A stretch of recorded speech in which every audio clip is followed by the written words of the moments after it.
Hello সবাইকে, আশা করি সবাই ভালো আছো। তো ম্যাজিক লাইভের তরফ থেকে সন্দীপ বিশ্বাস। তোমাদের হচ্ছে গিয়ে আর কি হলো এইচএসসি পরীক্ষা শুরু হচ্ছে। তো এবং আমরা এটাও জানি যে আমাদের ফিফা ওয়ার্ল্ড কাপ শুরু হয়ে গিয়েছে। তো মূলত হচ্ছে কিভাবে দুইটাই মেইনটেইন করা যায়, তো আজকে সেইটাই তোমাদের একটু বলবো যে কিভাবে ফিফা ওয়ার্ল্ড কাপ এবং কিভাবে এইচএসসি দুইটা একসাথে আমরা মেইনটেইন করবো। তো চলো দেখি কিভাবে মেইনটেইন করা যায়, রোড ম্যাপ আর কিভাবে কি হতে পারে সেটা তোমাদের দেখাবো।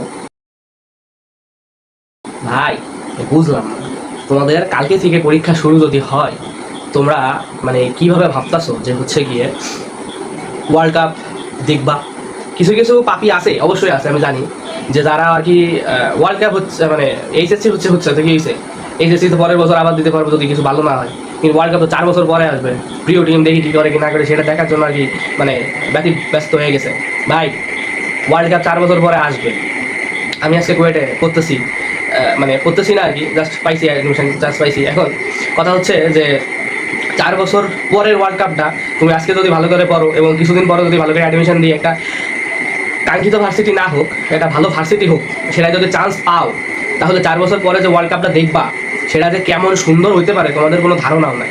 তোমরা ইতিমধ্যে হয়তো দেখে থাকবে যে টিএসসি চত্বরে আর কি কেমন করে ওয়ার্ল্ড কাপ সেলিব্রেশন হচ্ছে, কুয়েটার হলে কিভাবে আর কি সেলিব্রেট হচ্ছে।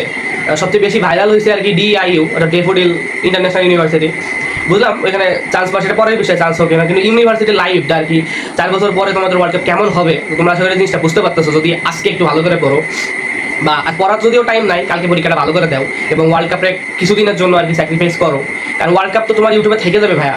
তুমি যদি আজকে একটু ভালো করে পড়াশোনা করো বা হচ্ছে কিছুদিন যদি জাস্ট মাইন্ড সেট আপ রাখতে পারো, পুরোপুরি focus on your examination, revision দেওয়ার প্রতি যদি মাইন্ডসেট পুরোপুরি রাখতে পারো, তাহলে এটা ভালো রেজাল্ট করার পরে 2-3 দিনের যে গ্যাপ নিবা, সেই গ্যাপের ভিতরে তোমরা পুরো রিভিউ, পুরো অ্যানালাইসিস সব কিছু দেখে ফেলতে পারবো ওয়ার্ল্ড কাপের। তো ভাইয়া কথা হচ্ছে এটাই যে এখন একটু পড়াশোনার পিছনে বা যা যা দেখার আছে, যেহেতু কালকে বাংলা পরীক্ষা, কবিতা টবিতা নাম টাম, এবং বাংলা সেকেন্ড পার্টের দিন যেহেতু আর্জেন্টিনার খেলা, তো অনেক আর্জেন্টিনা পরীক্ষার্থী আছে, তারা অবশ্যই খেলা দেখার জন্য ব্যতিব্যস্ত হয়ে যাবে ভোর 4টার সময়। হয়তো অনেকেই দেখবে, আমি হলে দেখতাম না, অনেকেই দেখবে। এখন কথা হচ্ছে এটাই যে তোমরা পরীক্ষাতে একটু ফোকাস করো, মনোনিবেশ করো পরীক্ষায়। খেলা আসবে ভাইয়া, 4 বছর পরে যখন ওয়ার্ল্ড কাপ হবে এবং তুমি তোমার কাঙ্ক্ষিত ইউনিভার্সিটিতে বসে থাকবা, ফ্রেন্ড সার্কেল মিলে খেলা দেখবা, এটা আলাদা রকমের মজা পাবা তখন খেলা দেখা।